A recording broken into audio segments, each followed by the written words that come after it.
So, we are at the sloka number 28, and we had done briefly the Sankara Bhashya, but I just want to give you a context.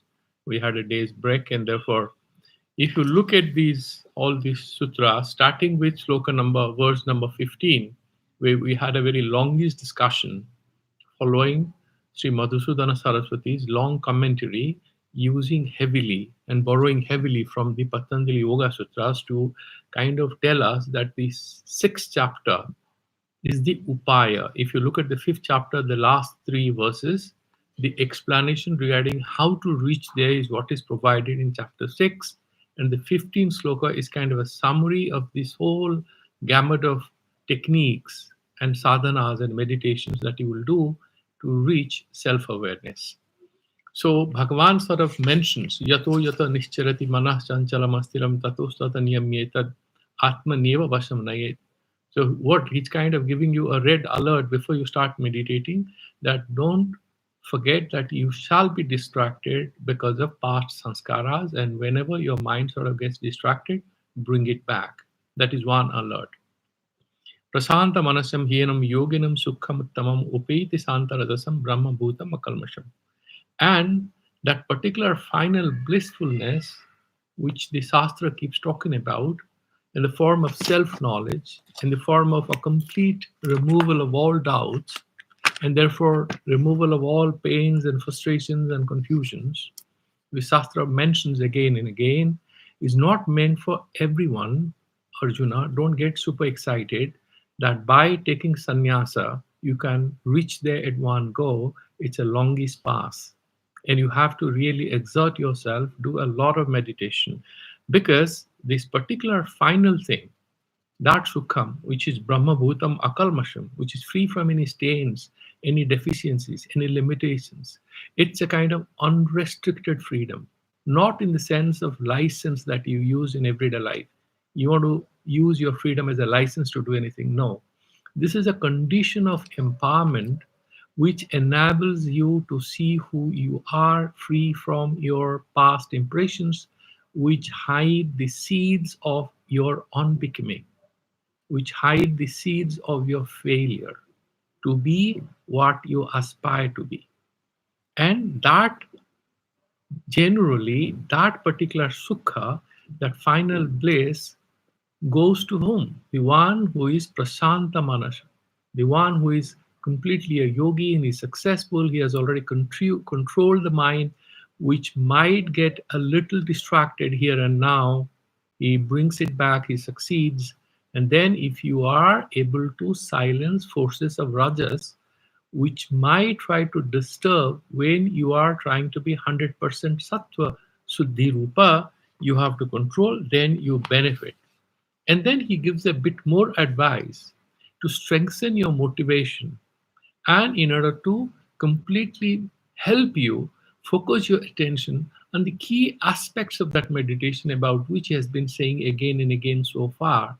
Because the subject is so tricky, Bhagavan is very compassionate and he sort of holds a hand and leads us in the path of truth. Does a lot of spoon feeding, basic ideas. The 28th sloka is Junjan eva sadatmanam yogi vikata kalmasaha sukhena brahma sansparsham atyantam sukham asnute. He explaining why and who shall easily experience this Brahma Tattva. Look at the sentences here. Yunyan eva sadatmanam. By meditating on that particular Atma Vastu and the self, yogi. Who is he? And there is an adjective, Vigata Kalmashaha, who has overcome all the past negative impressions, deficiencies, limitations, weaknesses. The yogi who is there free from the dust and clay and everything that you do not like about yourself of the past, he is kind of has quarantined himself in a very comprehensive way. He has subdued his weaknesses, his ignorance, all distractions, and is sitting in meditation. Is Vigata Kalmashaha. And for that particular guy who is meditating all the time, Sadatmanam, Sukhen Brahma Sansparsam Atyantam Sukham Asnute, that sort of a fellow without much effort. Why? He has already done a lot of effort. It's like you have been trying for a certain thing in your life. You must have experienced that when you were a student. You work hard for a subject over a long period of time. When you go to the exam and you perform very well, you come out very satisfied, you score less. Then comes another exam for a certain paper. You haven't worked very hard, and yet you come out with flying colors. You do not even understand. You think, I don't deserve that kind of grade for which I haven't worked. Actually, you have worked earlier. You have matured your mind. It has become so efficient that in the exam hall, when the question paper comes, it sort of unleashes its creativity and you provide the best answers. Why? Because your mind has been so preoccupied with the truths that you are dealing with as a student, that when you are challenged in the examination hall, the mind gives the right answers. It's possible that you did not prepare in a specific way for a certain question, but in the course of your preparation, you prepared your mind, it became so wise, it became so efficient that when the time comes to sit in the examination hall, it has appropriate responses. And that's what happens in Yoga. Bhagavan says that you are already working hard on Sama, Dhamma, and all these things that he has mentioned so far, Vairagya and Abhyasa and everything. And then when you sit in meditation, he is mentioning about all kinds of distractions and how they can obstruct you. We have already discussed that earlier. If you have won over them, then it becomes very easy for you to experience what? Brahma Sansparshan. Now, you might ask this question to me: if Brahma is a Nirvikara and Niskala, it has no Abhayava, Niravayava. What do you mean by Brahma Sansparsa? Doesn't it hint at some sort of a duality? If you say that I'm going to touch the Brahman, I have a feel of the Brahman, what does it mean? Brahman is different from you. You can touch a rose, you can touch an iron plate and see how hot it is. But what do you mean by Brahman? Because you're saying Tattvamasi, you and Brahma are essentially one at the level of pure consciousness. What does it mean? Here, Sparsa, he explains beautifully. Yunjan eva yathaktena kramena. All these pariyas, the processes, there is a gradation. How you have to work. You start with asana and pranayama, samupasana. We have discussed all that, right? And yoga antaraya varjitaha. There are a lot of antarayas. Antaraya is what? What is a kind of hurdle between you and your goal? That is antaraya. What kind of creates a certain obstruction, a hurdle, prevents you from smoothly proceeding towards your destination. That is antaraya. Antaraya varjitaha. Now these obstructions have been removed. Then you are very peaceful. You are free from the enemies. Sada atmanam vigata kalmasu vigata papaha. Vigata kalmasa means what? All the papas, he is free from it. He has corrected his conduct. Maybe he was doing something wrong. As I have told you in Vedantins, we all the time say there are wrong things committed through us, but we are not wrong acts. We may have thought about bad thoughts, but we are not bad thoughts. The Atma is Nitya, Suddha, Mukta. All the time, it's free. However, it finds itself in a shell. Why? Because of our ignorance. Now, by saying I'm free, do I become free? No, I will not become free. I have to do a bit of cleaning of my habits, my conduct. And if I can purify myself, if I can hold myself, if I can discipline my thoughts, the way my mind responds, the way I deal with other people, and in this process of purifying myself, when I ascend to a higher plane of refinement and transparency, when my mind is as transparent as a piece of glass, then the light passes through it without any sort of distraction, without any obstruction. It passes peacefully through it. Brahma Sansparsha means what? Brahma Tadatmena. You see yourself as that. Aham Brahmasmi. That is Brahma Sansparsha, Atyantam. And there is nothing beyond this. Okay? Atyantam Sukham Asnuti. How he explains Shankaracharya. Yunjan eva yathaktena kramena yogi yogantaraya varjitaha sada atmanam vigata kalmasho vigata papaha. This fellow has a lot of adjectives or qualifiers. to be there. Number one, he is free from all sins. Papas here, bad karmas, bad ideas, thoughts, past sanskaras is removing. Sukhena means what? Anayasana. Ayasa is a lot of hard work. Anayasa means without much effort. Doesn't mean he is not doing it today, doesn't mean he hasn't done it before. A person who is enjoying a good life, we think, he's such a sinner, he does a lot of bad things, how does he get all these good results? We haven't seen what is karma. The story of karma is not limited to one life. We don't know how many lives he has done some punya, as a result of which he is sort of, the key thing is to look futuristically, not blame oneself if you are sorry that, okay, I have done a lot of papa, I'm damned and stuff like that. Like a lot of people and a lot of social critics kind of say that this karma theory is responsible for a lot of social inequalities in India, in Asia, in Hindu and Buddhist countries, because if somebody is poor, having ill health, or not good looking, or very disturbed, what do you say? Bad karma in the past life. That means the society doesn't take any responsibility. That's how they criticize it. The purpose of karma is not to excuse or find excuses for what we are not. This is essentially is meant for trying to do what we want to be in a correct way, in taking responsibility for who we are. And in Buddhism, there's a beautiful saying that if your house is full of garbage, clean as much as you can. But if the guest is coming, spray some perfume. The perfume is the Shastra Jnana. Do a bit of upasana, a bit of meditation. You cannot clean up the past, but you can definitely bring some new fragrance into the present, which will also, spread the good fragrance into the past. That's one way to deal with the past. Let's do good karmas, and the good karmas will slowly purify, neutralize the bad actions of the past. That's one way to look at it. Vigata karmasya brahmasam sukham atyantam antam atitya.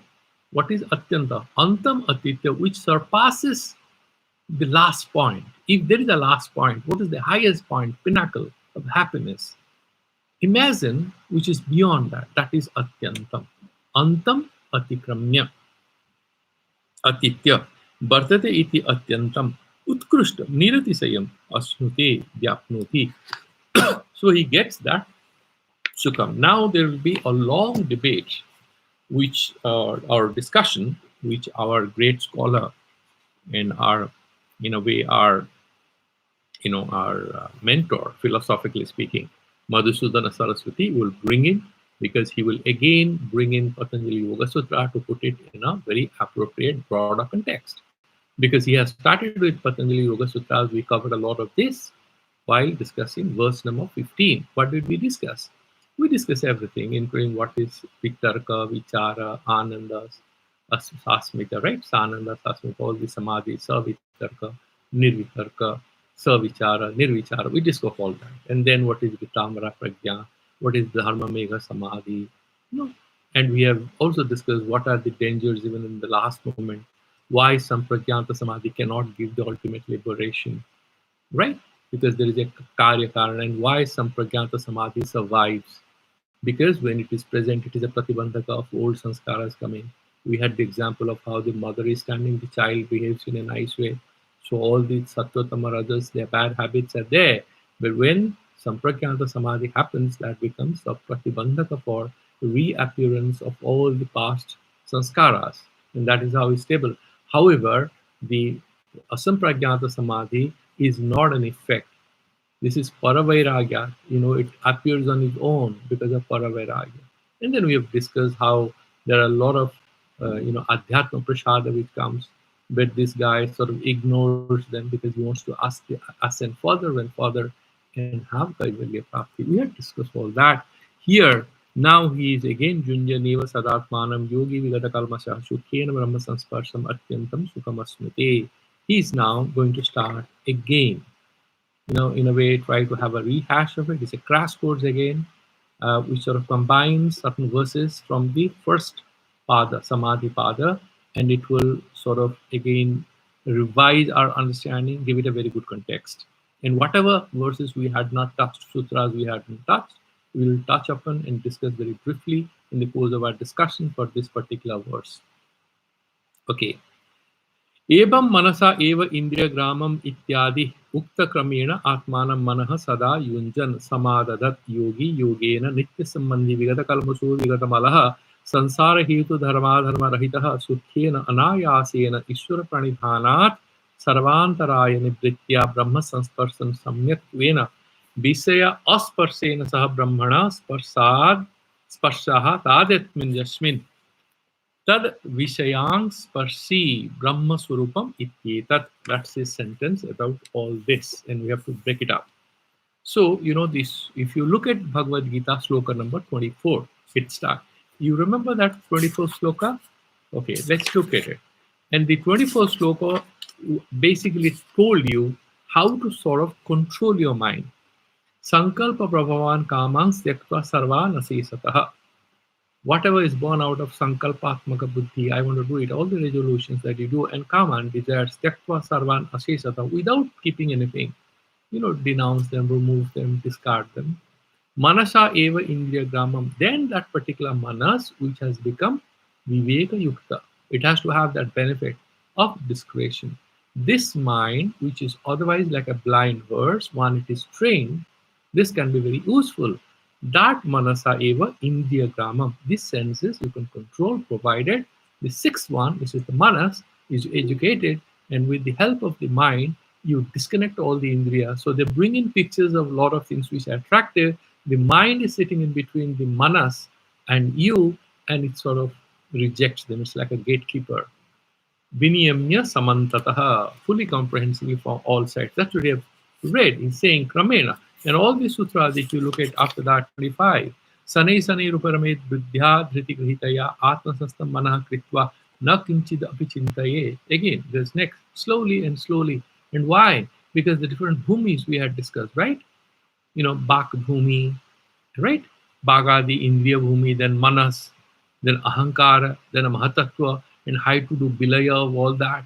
One in the other, the bhaga, the indriya, and other thing. You dissolve it in the mind, dissolve the mind for concentration in the ahankara, dissolve the ahankara in the buddhi or the mahatattva, and dissolve the mahatattva through avyaktardi in the purusha, right? And finally you do it, and that's how na kinchida vichinte. Don't think about it, anything.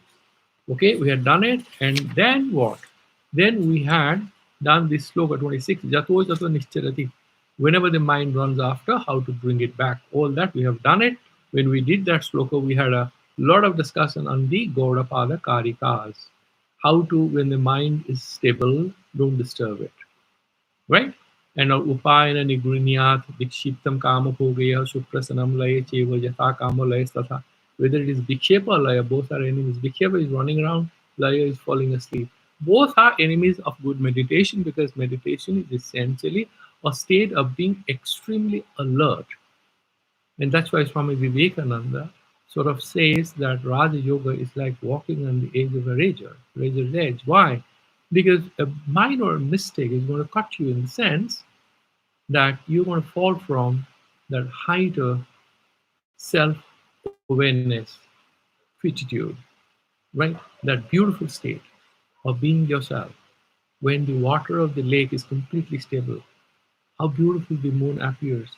A small tree in the water surface, small tremor, small wave, whatever little, the moon isn't clearly available anymore. Similarly, when the mind is very stable, very quiet, it nicely, beautifully, because we have discussed that Atma Tattva is Swata Siddha. You don't have to cook it like it's upma or rice. No, it's there. The moment you remove all the encumbrances, and that land becomes yours. Some people have encroached on it. The government goes and cleans up, removes the encroachers. The government gets its land, doesn't pay for it. It just has to make some effort to get rid of these people. It's like that. Our minds are encroached by thoughts, patterns of behavior, certain response systems, because of repeated use of the mind in a certain way. When we try to correct them, we have to remove these encroachers and reclaim the land, the pure land as they call it in Buddhism. Pure land, pure mind. And you can clean up your mind, and you can have a beautiful garden there. The whole thing sort of bears fruit of jnana. the fruit of knowledge, self-awareness. Okay, we had discussed all that, so I'm not repeating it. Now, evam manasaiva indriya gramam iti ityadi ukta kramena atmana manah sada yunjan, by meditating, by unifying the mind, the manas. Samadhadat. So you practice meditation. Yogi, by doing this, yogi, yogena nitya sambandhi, the one who has a clear and continued link through daily practice with this process of meditation, of yoga, bigata kalmosho, bigata malaha. Mala is all kinds of dirt and filth.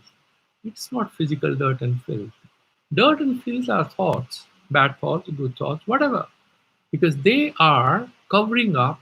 Good thoughts are equally bad as bad thoughts. If you're talking about pure consciousness, all thoughts, now you will ask me the question, does it mean you will not write a research paper? Does it mean you will not do what you are doing? No, no, you will do all that. Being constructive, using the mind in a positive way is something, if you do it carefully, then you don't have that karma bandha. They will definitely leave some impressions.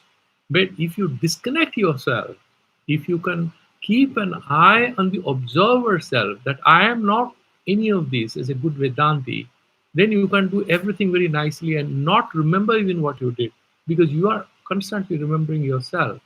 You are constantly connected with God, and you do everything, everything happens. But you happen to do it as if you're almost doing it in sleep. It will happen very mechanically. So, and this we are talking about sarvakarma sannyasis. We are not talking about somebody who is in samsara. For them, chapter 2, 3, 4, we have already done. 3 and 4 we have done. And we are in chapter 6.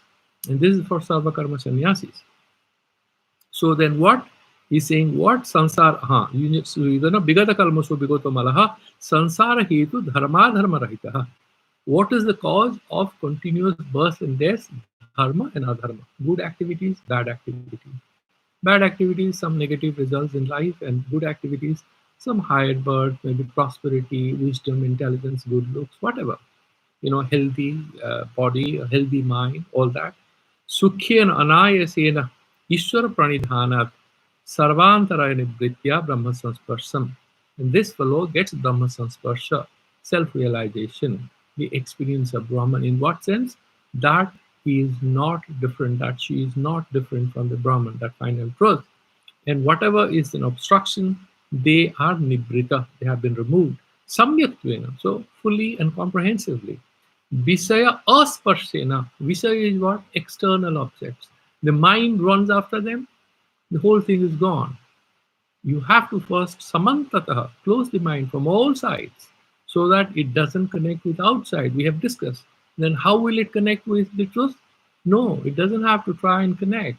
When you close from all sides, what is there in the pot? Space. When you close the mind from all sides, what is there inside? Pure consciousness. And what flourishes in that? What fructifies, blossoms in that? The self. So all that you have to do is close the mind from all sides and meditate on the self. Don't look for it as if it is an external subject. You just, by cleaning up all the dust and dirt out of it, by flushing everything out of it, the mind is pure, the self flourishes, blossoms in it, establishes, reasserts its presence, because that's its very nature. When everything is gone, you can see that. It's like you can see the stars in the sky when the clouds are gone. When the clouds are there, you can't even see the moon. But that polar star, which has become almost insignificant because it's kind of monsoonal clouds are kind of covering up everything, you can't see that. And when all the clouds are gone, it's a clean sky, and you're not in a polluted city. You look at the sky, the beautiful sky reveals all the stars to you. Even the remotest ones, you can see them, right? Similarly, the self appears on its own because it's self-luminous. It doesn't require an external light or help to declare its presence. There what happens? Visaya asparsena saha brahmana sparshaha. And the connectivity with the Brahman, what does it mean? These are only words. The actual thing we're saying, tadatmyam. It's same as that sort of a feeling. Yasmin, tad Vishaya asvansparshi, that particular mind which is disconnected from all external objects, that means Brahma Swarupam iti etat. That means that mind which is completely disconnected with everything. By very nature, it is Brahma Sansparshi. It is experiencing that Brahma Tattva in itself. Atyantam sarvan antaran parichedan atikrantam. So whatever atyanta means what?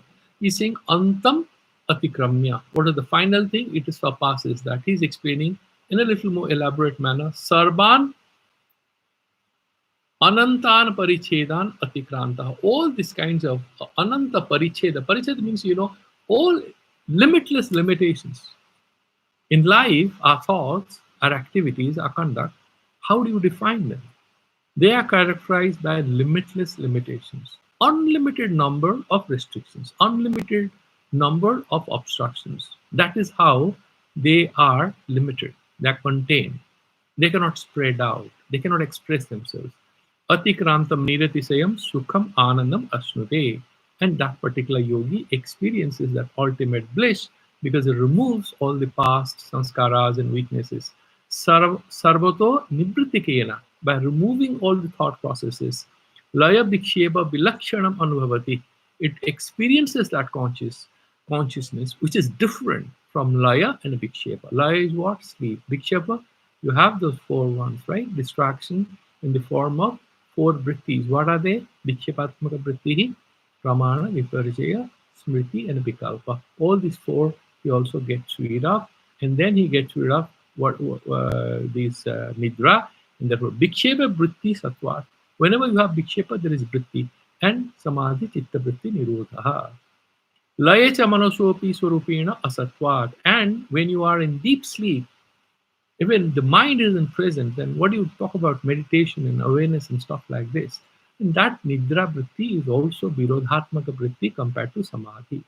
Sarva vritti sunyena sukshmena manasa. Because he has already mentioned, who can see the Brahman? That's sukshma darshivihi. It's not for stula darshis who can see the outside objects. Brahman, that truth, is too subtle. It cannot be seen by a logical, empirical mind which is looking for some objective facts. The Brahman is not an external fact. It is not like the number 7 or 11. It's not like a doll or a car or a house. So it requires that insight which is able to focus and enlarge its focus in a microscope. It can focus its microscope on subtlest of the reality. Okay, and then what is Sunyana Manasa? Sukhanubhavaha samadhehe eva ityartha. Then he experiences samadhi. Now he will start a bit of discussion to explain to us what are the antarayas and obstructions. Because you said that sukhena, that means anayasena, that means there are no obstructions. So we must make a little sense of it. Then he's quoting again from the Patanjali Yoga Sutras. Atracha anayasena iti antaraya nibriti utta. So when you are saying that anayasena, what Bhagavan is mentioning is essentially what Patanjali has discussed in the Yoga Sutras as antarayas. When you do not have any hurdles or obstructions, the way you graduate and reach that final thing is smooth, is easy. Okay, that's how he talks about it. Techa antaraya darsita yoga sutrena, the Yoga Sutra number 30th of the first Samadhi Pada. Vyadhi sthana sansaya pramada alasya virati avirati bhranti darsana alabdha bhumikatva anavasitatvani chitta vikshepaha te antarayaha. He has mentioned there are 9 kind of obstructions when you are doing meditation. It's very important. And if you look at the smallest and shortest of books on Patanjali Yoga Sutra, very easy to read. You can also have it on Kindle. That is Swami Vivekananda's Yoga Sutra. It's very easy to read. Otherwise, you can look at the Gita Press Yoga Sutra. That's also very easy and translated into different Indian languages. Vyadhi sthana sansaya. Let's now look at each word. What does it mean? These 9 obstructions. Chittam vikshipanti yogat apanayanti iti chitta vikshepa yoga pratipakyaha. What is vikshepa? These are vikshepaha. What are they? Chittam vikshipanti. They scattered the brain all around. Yoga, from yoga. They scatter the brain from what? From state of meditation. Apanayanti, they remove it, take it away. Iti chitta vikshepaha. And what are they? They are yoga pratipakshaha. They are opponents, antagonists of samadhi. They are kind of anti-yoga, the enemies of yoga. Pratipakshaha, the opposition party who will keep shouting and come to the center table in the parliament. So they are like that. Sansaya bhranti darsane tavat vritti rupataya vritti nirodhasya sakshat pratipaksho. And there are two, sansaya and a bhranti darsana. These two, these are, first one is vyadhi. We'll discuss that. We'll go one by one. Sansaya bhranti darsane tavat vritti rupataya. Sansaya and Bhranti Darsana. Sansaya is doubt. Bhranti Darsana is a faulty understanding. Tavat Vritti Rupataya. And then you have a faulty thinking or you have a confused thinking. Vritti Nirodhasya. Sakshat Pratipaksho. So either you have a faulty understanding of what is meditation or yoga, or you have doubt regarding it. Can you meditate? You want to go to a place, Badrinath. You have a doubt, should I go or not? Which road to take? Or if you are on a wrong path, you take a flight to Jammu because you asked, I'm going to go on a pilgrimage, and he gave you a ticket for Jammu Tawi, thinking you're going to go to Vaishno Devi. Will you reach Badrinath? No, because you have bought a flight ticket to Jammu Tawi. So you'll reach there. So if you have faulty understanding or you have doubt, they are completely antagonistic to the goal of your meditation. Vyadhadeyastu saptabhritti sahacharitataya tat pratipaksha ityarthaha. And if you take these two out, what are left? Other 9, Vyadhi and all other 7. They are vritti sahacharitataya. With the help of this vritti, they are not opposed to the meditational thing, but they continue to be with yoga and then disturb. Tat pratipaksha iti. It's like you have two friends. One friend is always opposed to you. Okay, so it can happen in a joint family. So you plan to go to a temple or a picnic party. So one of your cousins or one of your relatives says, no, we don't want to go there. So you say, I'm not going. You want to go? No, you can't go. He creates some problem for you.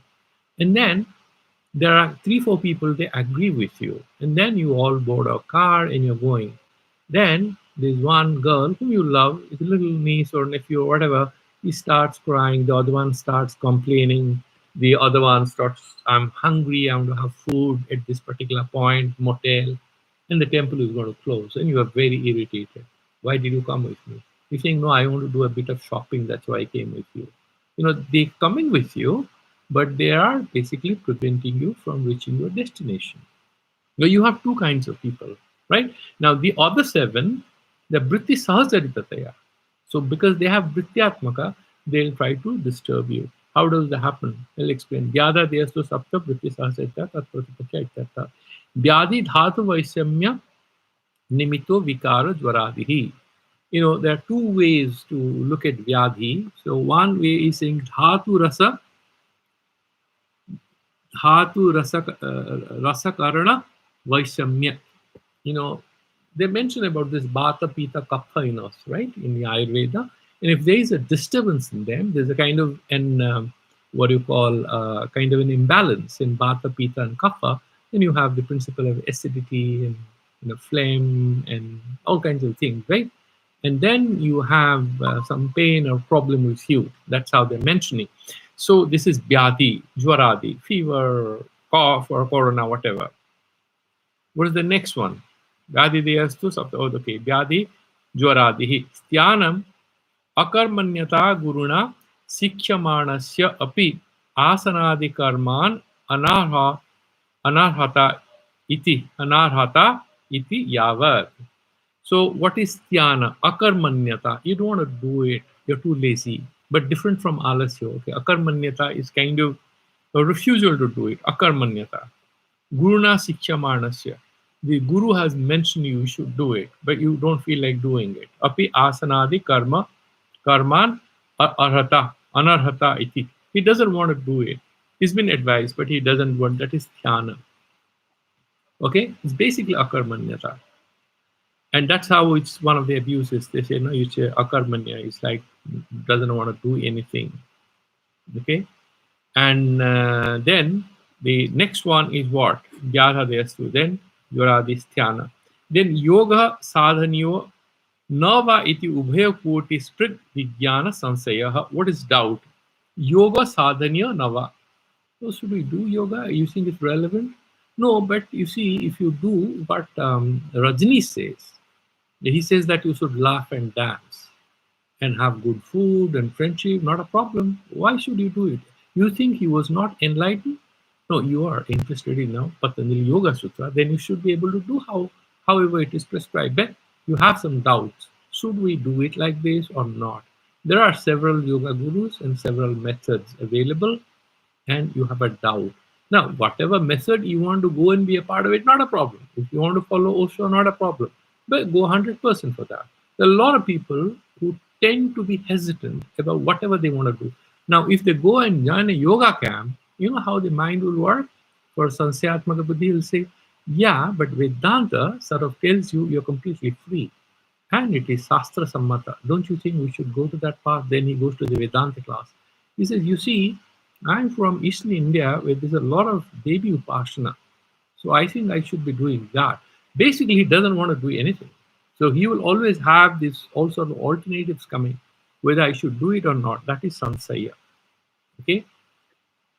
Sacha atadrupa pratishtatvena viparjaya antaragatopi sana ubhaya koti sparsitva एक कोटि स्पर्शित्व रूप अबांतर विशेष विवक्षाय अत्र विपर्जयात् भेदेन उक्तः. Somebody might say that this sansaya is also mithya buddhi. It's also kind of a faulty understanding. Why do you have a separate category called sansaya or doubt? Why didn't you put it in false understanding or wrong understanding, wrong attitude? He says no. In case of a wrong attitude, there's no confusion. Yes, it is part of wrong attitude, but there's a specialty about it. It will have a mind which is, kind of dangling, swinging between two alternatives. It's a little different from a faulty understanding where he kind of is misled, he goes in that path. His mind is experiencing much less pain than the mind of a guy who is consumed by self-doubt. Because the guy who is kind of in a wrong path, he could be innocent. Maybe he trusted a guru. He went on a wrong path. The moment he knows what's the right path, he can recover. But a guy who is consumed by self-doubt will tend to all the time sort of drift away from whatever he's trying to do and avoid a kind of a decision. So he has a fear of decision making. And there is a problem with that. Okay, that's how. Atadrupa Patishta, broadly he's mentioning that in Ubhayakoti Sparsatva. Eka koti sparsitva rupa abantara vishesha vivakhyaya atra viparyad vedana uktaha. So we have differentiated from viparjaya or false knowledge in order to show its equivocal nature. It's like yes and no and yes. It's like on the both sides. What is pramadaha? Pramadaha samadhi sadhananam ananusthana anusthana samarthyapi anusthana silata. This is a very typical word, alasya and pramada. Alasya is like physical heaviness. You don't want to do it. You're feeling fatigued, you're feeling tired because of some hard work or whatever. And then vyadhi, maybe physical illness and other things. The pramada is kind of mental. You have the capacity to do it. You have samarthya. And you can get up at a time. But you say, who gets up at 5 o'clock? No, not today, maybe tomorrow. It can happen to any of us. It's a mental problem. So what is saying? Samadhi sadhananam anusthana samarthyapi. You have the capacity. You have all the facilities. But you don't want to do it. It's like a boy. Mom gives him everything. A table lamp, books, tutors, everything. But he finds some kind of an alibi not to work as much he or she should before his or her examinations and puts off the mom who is working hard to see her child succeed in life. Samarthyapi ananusthana shilata. He doesn't want to do it. Visayantara vyaprutataya. Then he sort of jumps around to subject matters which are not of his interest. Interest in what? That's not his goal, but he'll go there. Yoga sadhaneshu audasinyamiti yavat. Then he's kind of indifferent to the yoga sadhana. Alashyam. What is laziness? Satyam api audasinya prachito kafadina tamasacha kaya chittayor gurutvam. It's a kind of heaviness of your body and mind because of heaviness of your tamas, you know. And pramada is also kind of tamas, but there's a mixture of rajas. You may trying to sort of involve in something else, but here it's essentially a heaviness of the body and mind because of indifference and maybe some mild physical problem, because if you have cough or something, you don't want to sit and do meditation.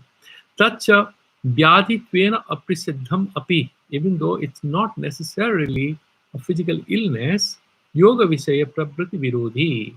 This is very much an antagonist force when it comes to doing yoga. And what is avirati? You know, avirati, very briefly, is virati is what? Withdrawal. Avirati means there is no intermission. What does it mean? It means the mind is undefatigable. It cannot be defeated. It keeps jumping around and connects with visayas, objects of pleasure. You cannot stop it. So somebody who is it's a kind of addiction. Abhirati is actually the beautiful way to understand it is to be addicted to objects of pleasure. It's an addiction. Abhirati chittasya visaya vishesha ekantiko abhilasha. So ekantika abhilasha, ekantika, it wants to do. No, I just want to have it. Nothing can stop me. I want to experience that. Bhranti darshanam. The next one is Bhranti darshanam. What is that? Yoga sadhanepi tas sadhanatva buddhi tatha tat sadhane api asadhanatva buddhi. So what is Bhranti darshana? Somebody says that you do this meditation, and if you do it, you're going to get peace of heart and do this japa.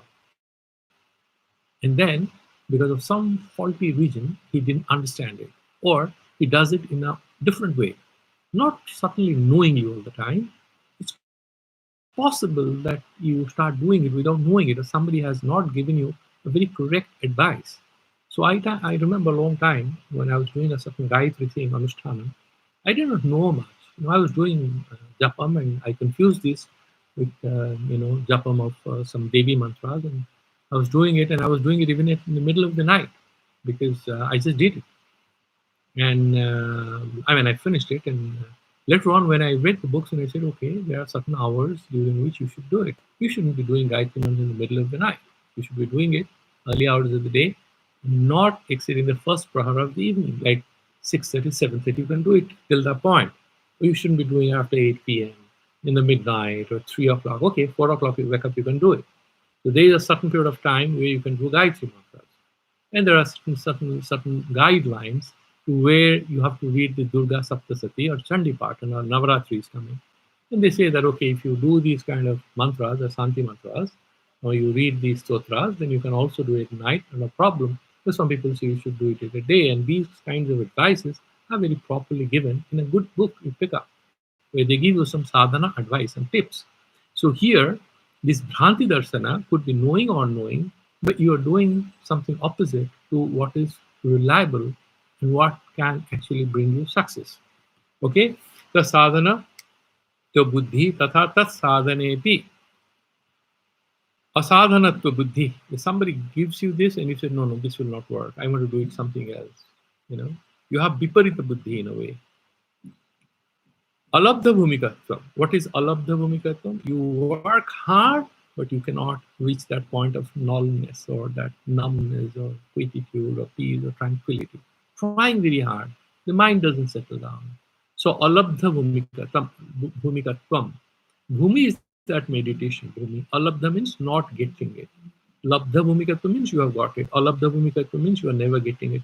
Samadhi bhumir ekakratayaha alavaha. So inability to kind of concentrate your mind. That is alabdha bhumikatvam. Okay, let's move forward.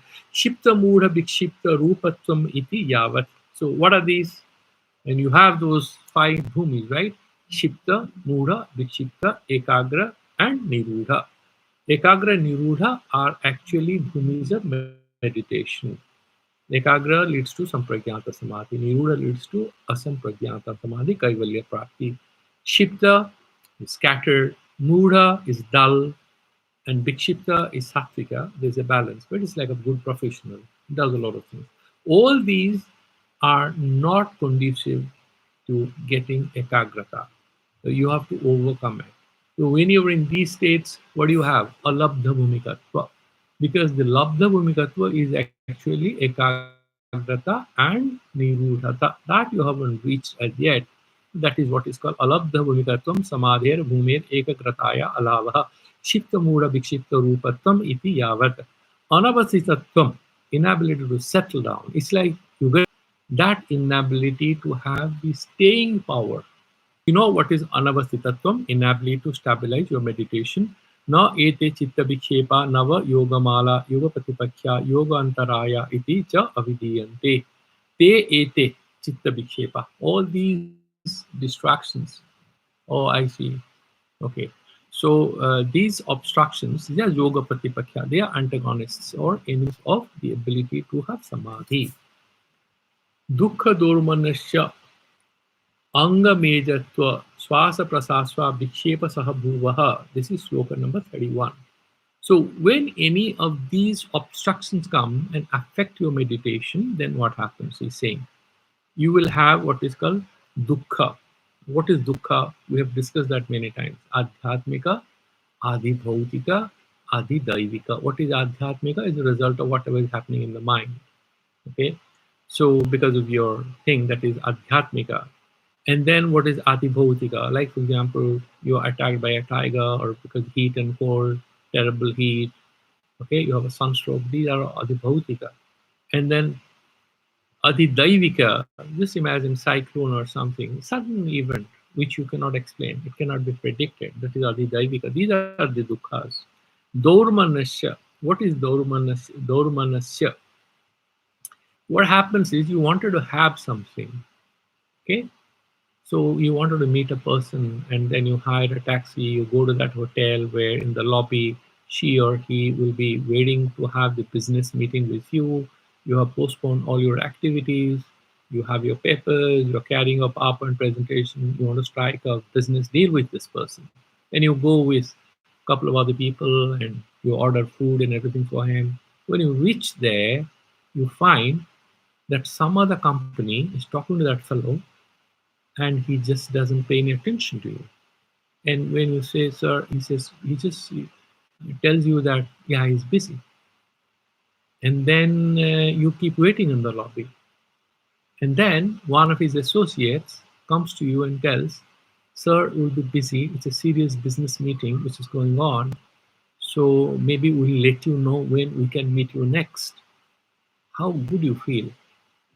You have spent all your attention to prepare this PowerPoint, have all your papers ready.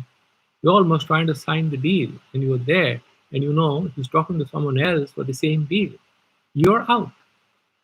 What do you experience? The word which will describe what you experience is chova. Okay? That chova is dormanasya. You have that negative mental frame, chova. Dukkham chittasya rajasaha parinama badhana lakshanaha. So that particular thing which is an obstruction, because that is because dukkhatmaka, rajas is dukkhatmaka, it creates stress in you. Tacha adhyatmikam sariram manasam cha. The pain, what is adhyatmika is like physical illness or manasa, mental illness or stress or strain or whatever. That is adhyatmika.